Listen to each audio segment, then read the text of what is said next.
Bienvenidos a Estrategia Televisión. En este vídeo vamos a hablar de Colombia y vamos a hablar de su armada, en concreto de las capacidades anfibias. Una de las preocupaciones más importantes de los colombianos ahora mismo viene de su archipiélago de San Andrés y de Nicaragua. De hecho, muchos colombianos, con mucha razón y mucha inteligencia, defienden que uno de los requisitos fundamentales a la hora de adquirir un nuevo caza es que este caza tenga capacidad de llegar a San Andrés y de estar operando en San Andrés, que no pase, por ejemplo, como los argentinos en Malvinas, que sus cazas llegaban a las islas, pero apenas podían estar allí unos cuantos minutos y tenían automáticamente que volver a las bases. En este aspecto, la capacidad de disponer de una fuerza anfibia es sumamente importante para, en este caso, la Armada de Colombia. ¿Qué tipo de fuerza anfibia? Bueno, el presupuesto de Colombia es el que es y además Colombia siempre ha estado sus fuerzas armadas muy orientadas hacia la lucha antiguerrillera y contra el narcoterrorismo, el narcotráfico y demás. Claro, en este aspecto, el resto de las armas colombianas en mayor o menor medida han quedado un poco descuidadas. Aunque no tiene un mal ejército Colombia, dispone de su propia fuerza submarina, de sus propios cazas y demás, pero sí es cierto que la prioridad fundamental siempre ha sido esa, siempre ha sido el ejército colombiano y sobre todo las operaciones antisubversivas. En este aspecto, Colombia ahora mismo, respecto a su armada, pues digamos que tiene unas capacidades importantes. Nicaragua no representa una amenaza real, porque aunque no tenga grandes buques los colombianos, pero sí tienen buques de guerra mucho más capacitados que las pocas patrulleras de Nicaragua, con lo cual una simple fragata ahora mismo en San Andrés es más que suficiente. Pero si quiere aumentar sus capacidades anfibias, Colombia tiene diversas opciones a las cuales dirigirse para aumentar estas. La primera, obviamente, son los LPD. Los LPD, estos buques de asalto anfibio, capaces de realizar misiones helitransportadas y que suponen también disponer de una gran capacidad logística para el transporte no solo de tropas, sino de víveres, de combustible, medicamento y el resto de pertrechos. La otra opción es directamente ir a por un portahelicópteros. Vamos a hablar de ambas opciones. ¿Cuáles serían las más interesantes en este aspecto? Bueno, en primer lugar tenemos que ver qué se puede gastar Colombia. Claro está, porque el presupuesto es fundamental. Aquí ya, dentro de lo que se podría gastar, entraríamos en muchas dinámicas. Si miramos solamente LPD frente a un LHD o LHA, aquí sí que tendríamos algo que puntualizar. Y no es tanto la cuestión qué se puede permitir, sino qué armada se puede permitir. No qué tipo de buque, sino qué armada en general. Porque claro, si compro un LPD, Rotterdam, Galicia, la clase San Antonio, Estados Unidos, me da igual al LPD que te vayas. Lo que vas a tener va a ser un buque de asalto anfibio, capacidad de transporte, de poder lanzar sus propias LCM, sus propias lanchas y de operar un par de helicópteros. Lo cual, pues te viene bastante bien. ¿De acuerdo? Pero si te vas a por un LHA o LHD, me da exactamente igual el que sea, te estás yendo a por un buque que puede operar muchísimos helicópteros, incluso aviones de ala fija. Con lo cual aquí cambia la película completamente. Porque claro, si decimos ¿qué sería más útil para la Armada de Colombia? Por ejemplo, el Tarlac filipinos, o su variante de Indonesia, que es el original además, o, por ejemplo, un Juan Carlos I. Hombre, la respuesta es clara, un Juan Carlos I mucho más capaz que el Tarlac filipino. Pero claro, si vas a operar el Juan Carlos I, tienes que tener presente que puedes operar en ese buque muchísimos sistemas de alas rotatorias, helicópteros de asalto, helicópteros de ataque, helicópteros pesados como los Chinook, helicópteros o aviones convertibles como el V-22 Osprey. Señores, tener un Juan Carlos I y no tener una poderosa ala rotatoria no te sirve absolutamente para nada y estás desperdiciando el buque. Ahora bien, si tú tienes, por ejemplo, el Tarlac filipino, me vale cualquier otro, la clase Yusan de Taiwán, el que sea, la clase Galicia de España, el que sea.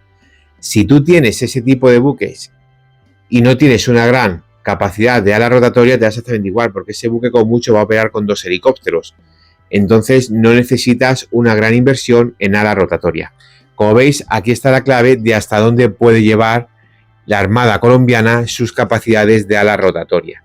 Si te centras única y exclusivamente en el buque y no estás dispuesto a adquirir una cantidad importante de helicópteros, en este aspecto, sí que con un LPD te viene de sobra. porque vas a poder lanzar un batallón, le vas a poder dar apoyo a ese batallón y vas a poder operar helicópteros de tamaño medio, hasta 10 toneladas, con lo cual no hay más que hablar. Ahora bien, si tú vas a disponer de una fuerza de ala rotatoria importante, pues ahí sí que un buque como el Juan Carlos I, o ni siquiera con rampa ski jump, por ejemplo el Dokdo surcoreano, sería bastante útil y bastante práctico. Como veis, ya es una cuestión de, punto 1, hasta dónde te alcanza el dinero para el buque, y punto 2, qué clase de armada tienes respecto al ala rotatoria. Ojo, muy importante, también se pueden utilizar helicópteros del ejército colombiano. Se puede utilizar, por ejemplo, el Arpía, es decir, el Juan Carlos I. Por ejemplo, España, en su Juan Carlos I, ha metido de todo, no solo helicópteros de la Armada, ha metido los Chinook, que son helicópteros pesados del ejército de tierra, ha metido los Tigres, que son helicópteros de ataque del ejército de tierra. España ha metido de todo en el Juan Carlos I. Todo lo que tiene prácticamente el ejército, quitando los aviones ejército del aire, los ha metido ahí en el Juan Carlos I.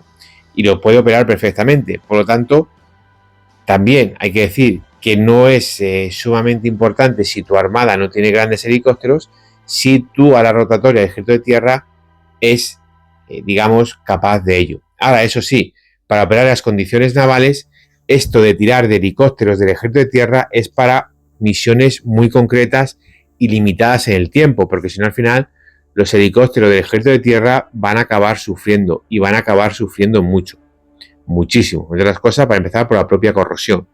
Entonces son aspectos que, como veis, tenéis que tener muy presente. Y entramos ya en la segunda y definitiva fase de este vídeo, y es qué tipo de buque realmente necesita la Armada colombiana. Pues mirad, si Colombia quiere irse a por una clase América, por una clase Juan Carlos I, perfecto, va a tener un pedazo de portahelicóptero, incluso hasta un pequeño portaaviones. Muy bien. ¿Algo más barato? Pues se puede ir, por ejemplo, a la clase Dokdo. La clase Dokdo es menos capaz que Juan Carlos I, pero más o menos vale pues un 30 y pico, 40% menos de lo que te cuesta el buque español. Tienes un buque de superficie corrida que puede esperar, creo que son 5 helicópteros a la vez en su cubierta de vuelo, y que te da unas grandes capacidades de asalto anfibio. Y luego está la opción de ir a por un LPD. Por un LPD, por ejemplo, de la clase Tarlac. Si el Dokdo vale menos de 300 millones, la clase Tarlac también está por debajo de los 300 millones. Su costo es menos de esta cantidad, dependiendo de los sistemas, pero podéis utilizar como referencia la cantidad de 250 millones, por ejemplo, como referencia. Luego ya dependerá de sistemas y demás.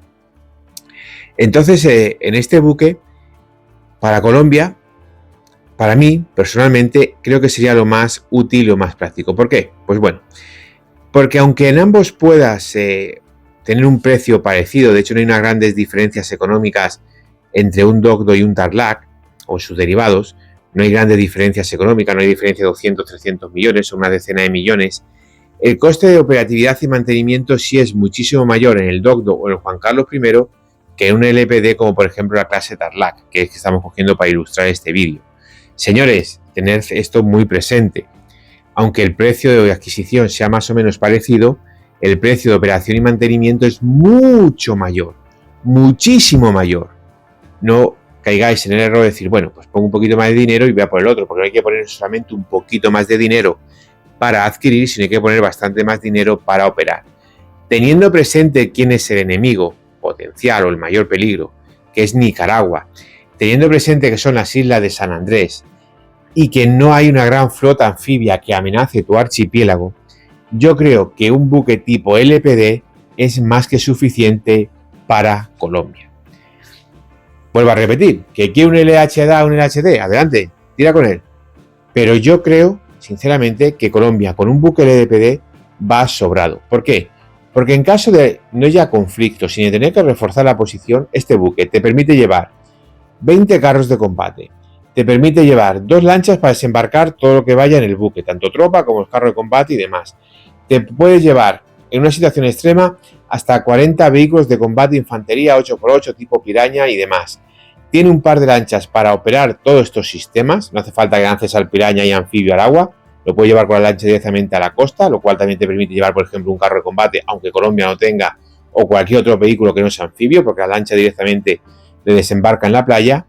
Y luego puedes operar un par de helicópteros que te den la capacidad de apoyar a esas tropas, de rescatar las tropas, evacuaciones sanitarias, apoyo de fuego, lo que corresponda en cada momento de la misión.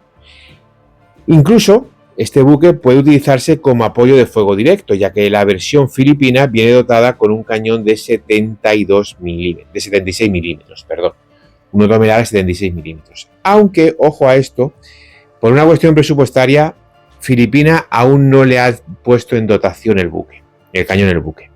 Está presupuestado, tiene la reserva de espacio, todo, pero sin embargo no le ha puesto porque no hay dinero en la Armada Filipina para ello y por lo tanto no se ha llevado a cabo. Pero que sepáis que como poder se puede hacer y el propio buque puede ser utilizado como apoyo de fuego para este tipo de misiones. Como he dicho, teniendo presente al rival, teniendo presente la amenaza y teniendo presente lo que es el archipiélago de San Andrés, que tampoco es que sea un pedazo de archipiélago como las Canarias ni nada por el estilo, son islas relativamente pequeñas y básicamente la población se concentra en la isla principal. Yo creo que es más que suficiente un buque LPD, que luego además te va a servir para muchísimas misiones dentro de la propia Armada, como catástrofes naturales que pueda haber y demás. Te garantiza poder desplegar un batallón completamente equipado, darle soporte aéreo y además es de coste de operatividad, mantenimiento mucho más reducido de lo que puede ser un Juan Carlos I, un Dogdo, un Clase América o cualquiera de estos que son auténticos monstruos que obviamente su coste de uso es bastante superior al que tiene un LPD, sea clase Galicia, sea clase Tarlac, sea cualquier derivado suyo, me da exactamente igual. Cualquier tipo de LPD va a tener siempre un menor coste, a no ser que te vayas a una salvajada como la clase San Antonio de Estados Unidos. Gracias por ver el vídeo, es un honor informaros de la realidad. No dudéis en dejarme vuestras opiniones y nos vemos en el siguiente análisis estratégico.